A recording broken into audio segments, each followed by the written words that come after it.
แสนอาวรณ์องค์ภูมิพลอดุลยเดชพระภูเก็ตเกษาไทยทั้งพองมาบัดนี้ทุกถิ่นไทยน้ำตานองเฝ้าลำลองนองน้ำตาด้วยอาลัยพ่อ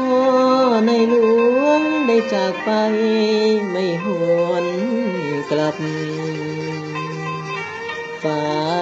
มารับกลับแดนสวงสวรรค์89 พรรษาจะอยู่ในใจลูกนั้นทุกดวงขอส่งองค์พ่อในหล